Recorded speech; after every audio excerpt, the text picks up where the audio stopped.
Hey yo, it's Guido coming at you with a tactics talk, guys. Welcome back at a special event here. We're going to do another CC collab, and we're going to do it here for Lovinretirement 54 from Clan GFLC.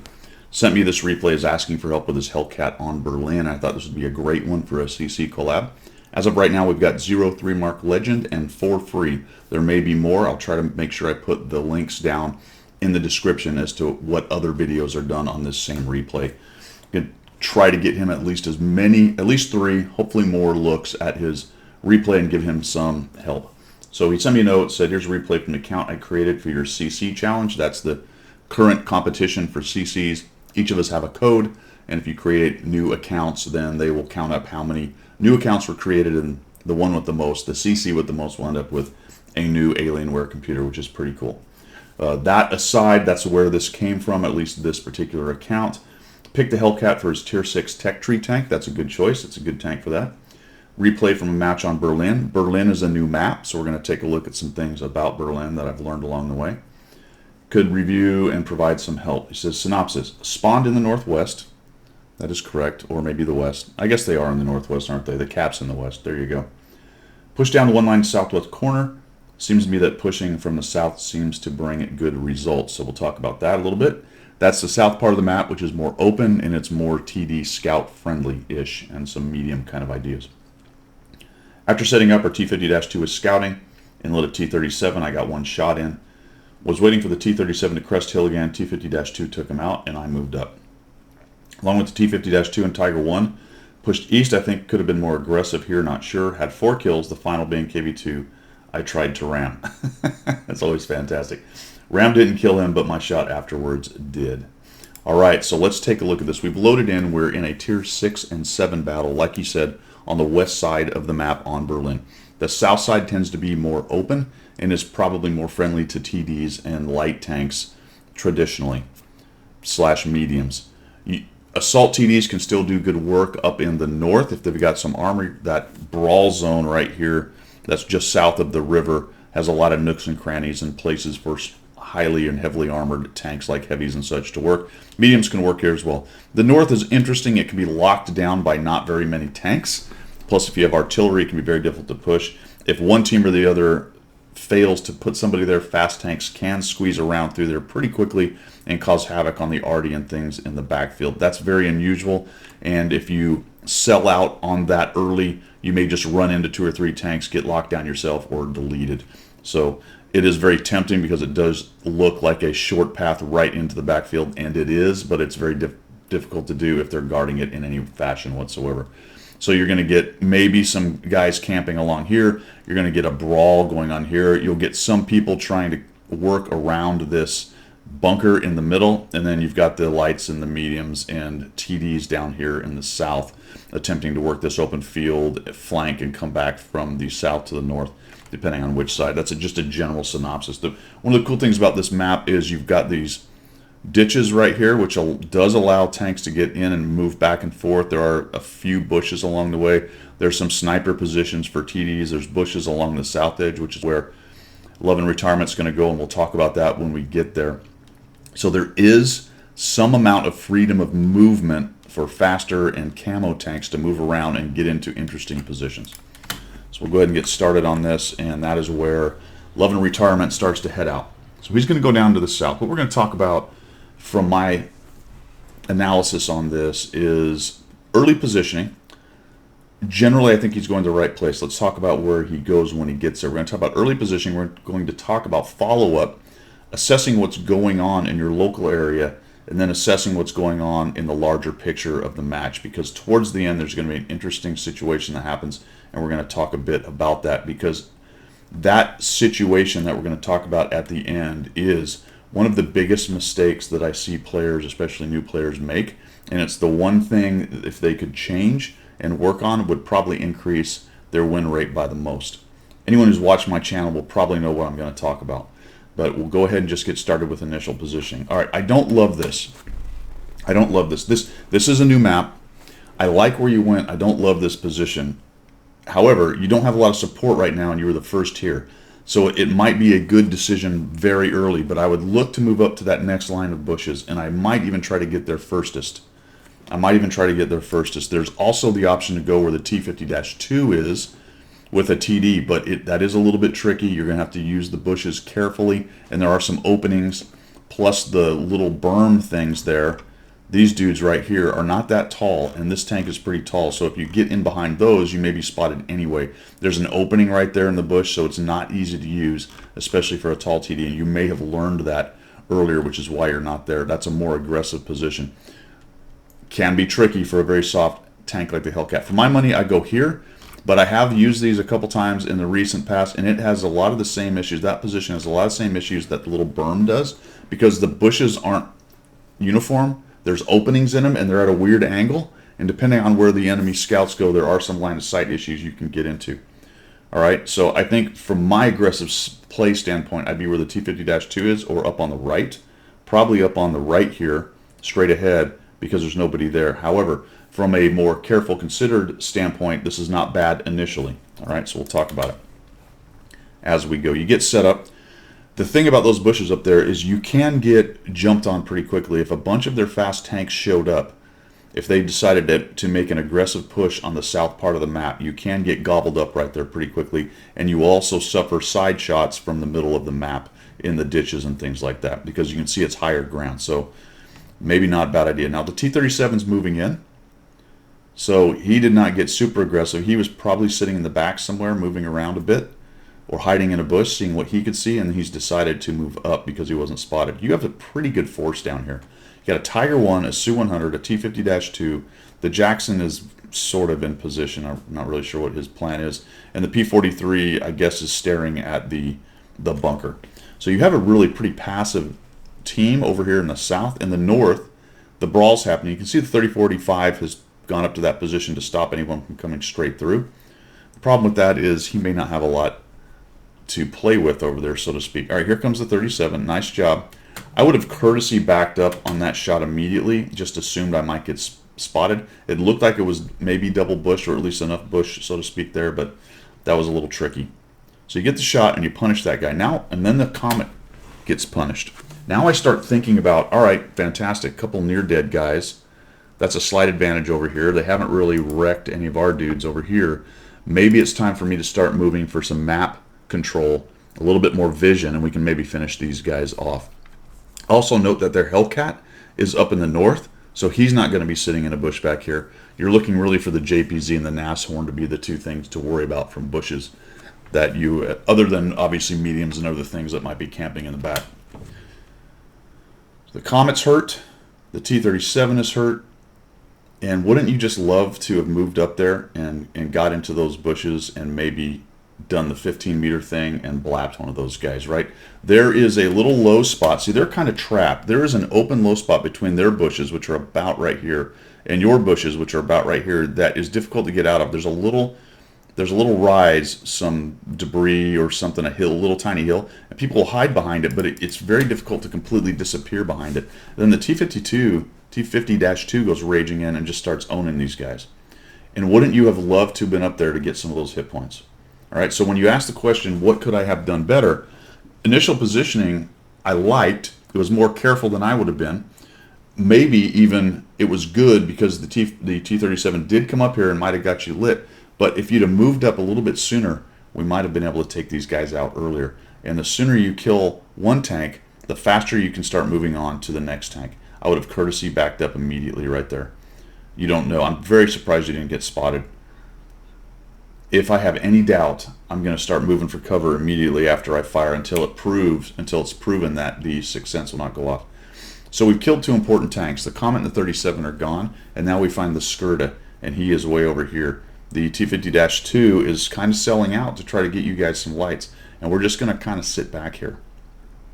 Now, there's a lot of guns in the game left, so it might be a little bit dangerous. The thing I'd be concerned about is their sniper hill. But let's talk about assessing what's happening, though, while you see old Crimson Rage and his T-50-2 move up, and the Tiger who moved across the map as well. If they're not taking all kinds of fire and disintegrating, that starts to indicate to me that there's nobody really close by here. And if we count noses, we've got 1, 2, 3, 4, 5, 6, 7, 8, 9, counting the dead guys, 10, 11, counting the Hummel in the M44, and there's 2 guys over there, so that's 12. It looks like 12 tanks accounted for. That means there's only 3 that could possibly be hiding back there. I'm starting to like the odds of moving up on these guys and taking out the guys in the corner. In fact, there's one there already right there. We just lit him. So I guess I counted him twice. So maybe there's 4 potentially unaccounted for. Your M44 gets rid of their Tiger 1, and you're starting to create a pretty good advantage. We've got a 3-0 advantage. Our map control in the south is good. We're not being pressed as of right now in any other area. And man, just take this thing's speed, get up to these bushes, use these bushes as a cover to your approach, and start wrecking whatever's back here. So we'll come over here, we see the Thunderbolt, and we're going to be a little bit careful. All right, not bad, not bad. He is a problem. He could possibly spot. He did come in. One thing to note, I believe, I'm pretty sure, almost 100%, that these sandbags can be knocked down. Most of these features on this map, the sandbag features, can be knocked down, whereas the berms, those things, cannot. All right, so the berms with the wood, but the sandbag features can be shot through, and you had a shot at that guy's turret. So we're going to kind of wait for him to come around. We're looking for a highlight. There he is. Okay, that's fine. We got a highlight. We'll drop one on him. Beep. We back out. I thought that was a good idea. Surprised again you didn't get spotted. At this tier, at tier 6, you never know what kind of crews the enemy guys are bringing. Could be somebody with a very good crew, good player in there. Could be a brand new player. That's the one I'm talking about. You could shoot right through those sandbags. Looks like you're trying to get the corner to get the highlight, and it does shoot slightly left and go in there. That's not bad. I think I would have put, I don't know if he fired APCR. I wish I'd have watched that. But definitely be firing the gold at this guy and his turret. Use all the tools at your disposal. Here's what I don't like about what you guys are doing here. Everybody's sort of sitting here shooting at the Thunderbolt, and you've got 2 known guys, a Skoda and a Hummel, down here in the corner. If you'd have just pushed up and got rid of those guys, in fact, you would have had a better shot on the Thunderbolt if you were up over there as well. Takes your team a little bit to get rid of him, and that, again, there's the difference between the very aggressive move where I would have gone up and looked for shots, and this more conservative move where you did a nice job and took out the Thunderbolt. The good news is that for whatever reason, the Skoda and the Hummel, well, the Skoda especially, obviously, not the Hummel, haven't pushed up. There we go. Ooh, he did push up. Well, there he is. So finally he shows up. That would have been really nice for his team if he'd have showed up a little bit earlier and started punishing you guys while you were shooting at the Thunderbolt. And that's a crossfire right there, and I try not to let those things happen. Little hiccup in the game there. I try not to let those kinds of crossfires happen. So, all right, we're still winning 7-4. Let's talk about taking out threats like this.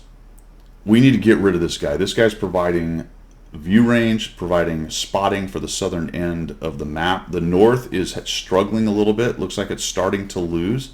You've got most of your power down here. You need to clear out anything that's going to cause shots into the back of your formation. So just come up here and get rid of this guy. Now's the time to take a chance. The scary part is there is an OI over there.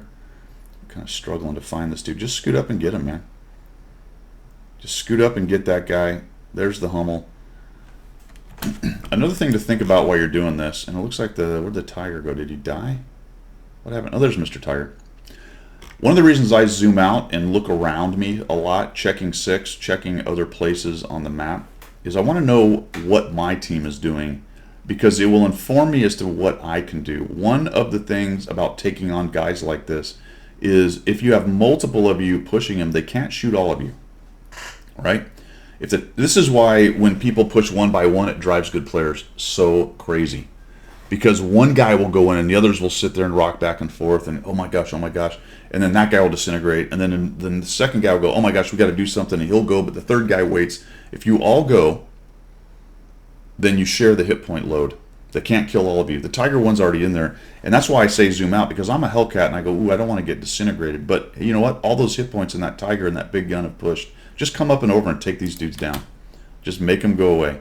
We're being very careful right here when we don't need to be.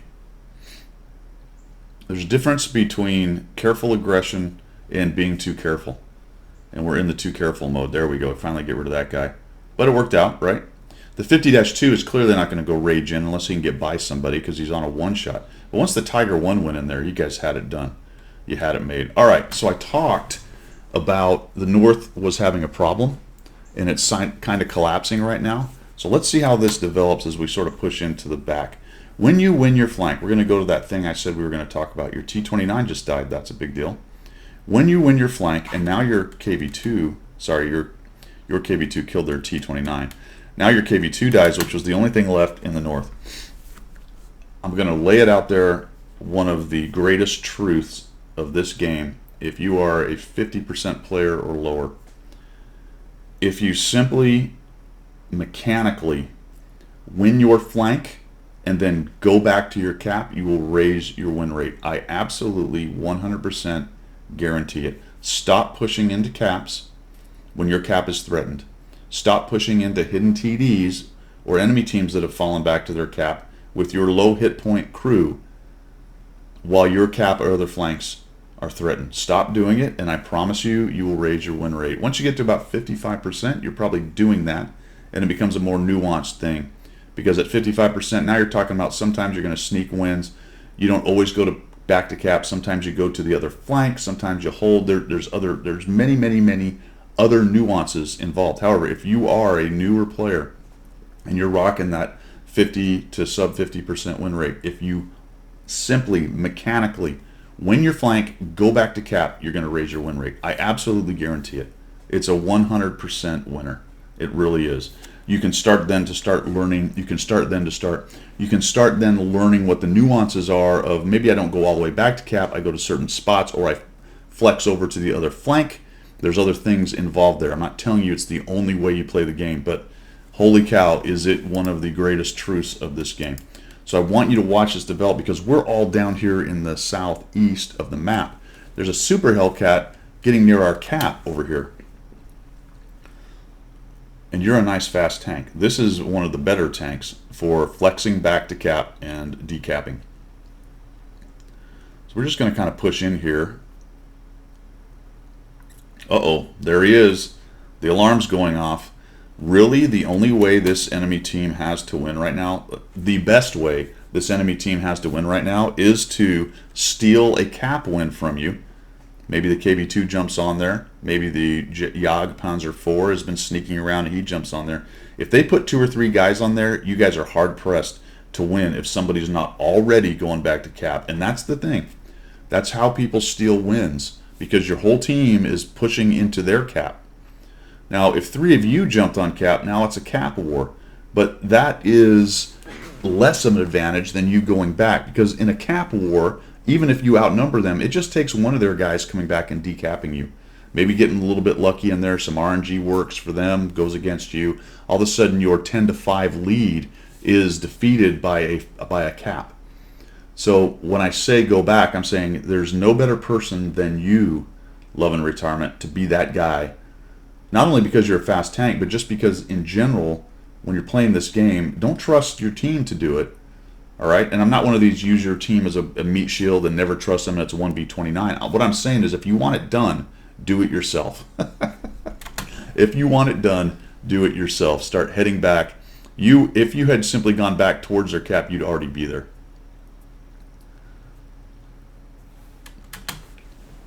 How many of your team are going back to cap? Have any of them reacted? Not a single one. He's been on the cap for 40 seconds, 20-something seconds. I see no icons moving towards that cap. I don't know where that KV-2 is. He could be almost there by now, based on the last time he was lit when he killed the other, KV-2 or whatever he ended up killing over there. The OI is now got everyone's attention, and everyone's trying to shoot that shiny, light, bright red guy, right? This is the moth to the flame. Everyone's like, ooh, next guy to shoot's the OI. Meanwhile, the alarm's going off, and you guys are in danger of losing. Nobody's reacting. Let's see if somebody starts moving. Even the P-43 is not going back there. I mean, it's possible he's trying to peek up and see, but there's, look, people are clicking on the cap like, hey, Bracifus, we got an issue over here. So we're going to come up. Nice shot. He starts to turn his turret. Oh, I would not have waited that long, man. Oh, man. You are absolutely asking for it. So you can tell right away that he's a decent player because his hull started to turn and his turret at the same time. He sees you, he's swinging on you, so to speak. You needed to be backing out of this long time ago. Holy cow, did you get lucky. He was on a reload, or he just didn't feel like he had a good aim. So now we're just going to watch this happen. Who's he looking at? Okay, so don't zoom in. Yeah, zoom out like that. I would go just enough to see what he's doing, so that if I needed to zoom in to shoot, I can do it very quickly. And this gets into the shift or scroll zoom thing. We won't delve into that right now, but I'm waiting for that turret to start moving away. Or change the angle. Why not? Sneak over here. He's staring at this. Sneak over here, change the angle. T-3045's coming in. Now he can't look at both of you. It's time to go. Get, go. Okay. And somebody else killed him, which is nice. As soon as he starts reacting to somebody else, get in there and get your shot. Holy cow, nobody has gone back to cap still. 44 seconds. Finally, the P-43 BIS is moving that way. And I don't know, you're still not reacting, right? We're driving on rubble here. Trying to see if we can tip over. And we're flexing this way. Are we trying to get back to cap? 30 seconds. Oh, this is getting scary. Okay, finally they get somebody over there. The P-43 takes them down. That went a lot longer than it should have. We find the Panzer IV. Zoom in on this guy and nuke him. There we go. Nicely done. And now we've just got an Arty and a KV-2. We got 3 kills, 1,102 damage, 38 assist. Probably left several shots on the table.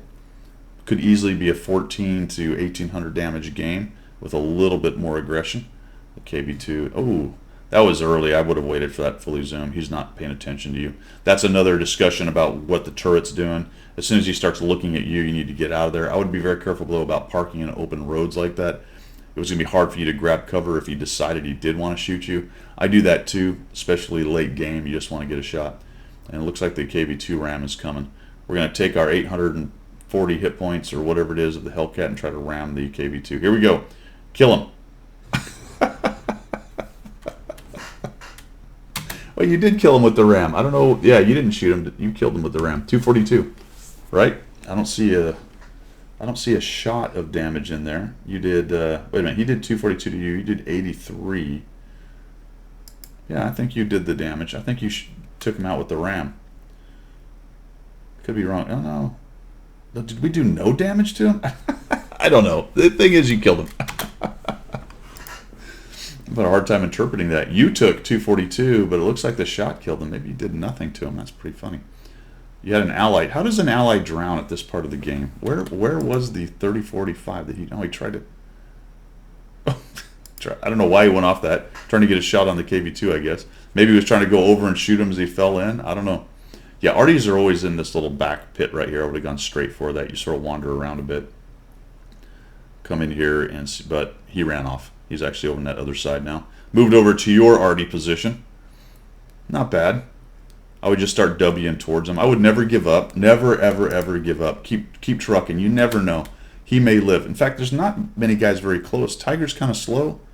He might shotgun your low hit point T50-2.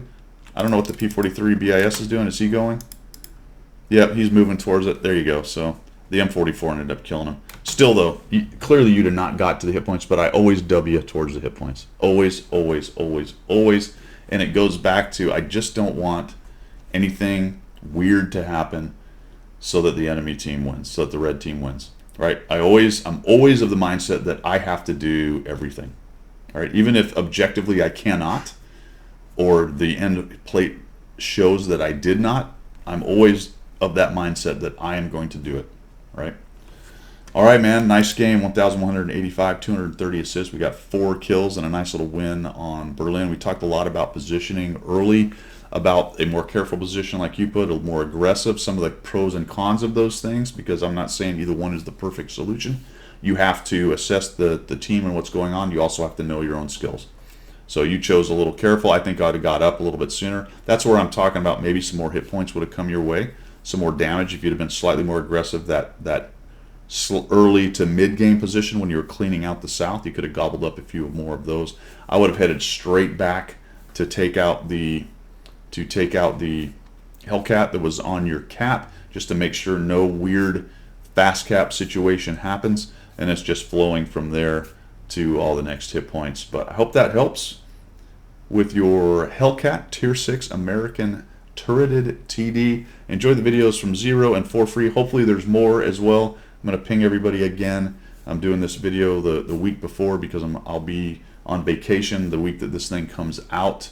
For everybody out there, thanks for coming by. I do appreciate the support of the channel. Throw me a follow, a sub, all that good stuff on Twitch or YouTube if you're looking for other ways to support my channel. Lots of ways down in the description. That's all I've got. We will see ya.